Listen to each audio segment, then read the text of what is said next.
na, Anya. Huwag ka na umiyak. Nandito na kami mga kaibigan mo. Hayaan mo na siya, Wiz. Kailangan ilabas lahat ng sakit. Isipin mo na lang. Maswerte ka pa rin.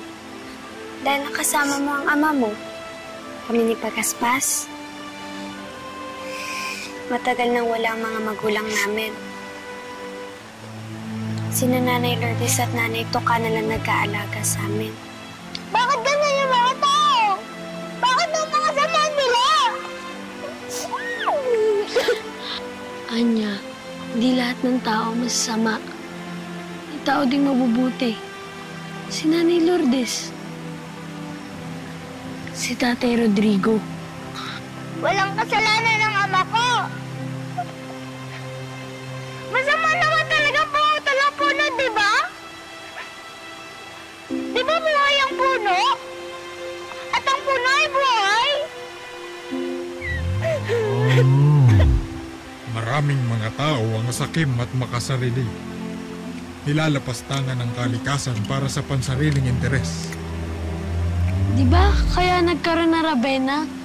Dahil sa mga dating mulawin na gustong gumandi sa masasamang tao. At kaya nag-aaway ang mga mulawin at mga Ravenna dahil ang mga mulawin patuloy na pinoprotektahan ng mga tao laban sa mga Ravenang gustong gumanti sa kanila. Gusto kong gumati sa mga pumatay sa ama ko!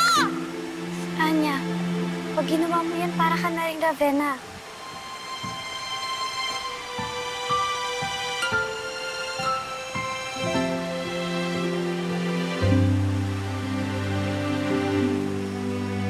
Pagalitan tayo nito. Ewan ko dyan kay Anya. Di naman pwede hindi natin siya samahan. Anya, saan ka ba pupunta? Anong gagawin mo? Igaganti ko si ama!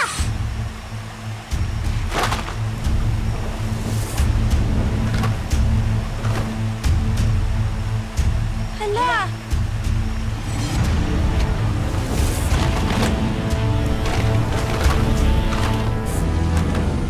Siguradong palo ay sasalubong sa akin ni Nanay Toka pagbalik natin sa Avila.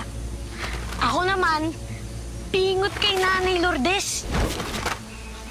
Parang natatakot na akong bumalik sa Avila. Ako din eh. Mabuti pa nga, huwag na tayong lahat bumalik sa Avila. Hindi pwede!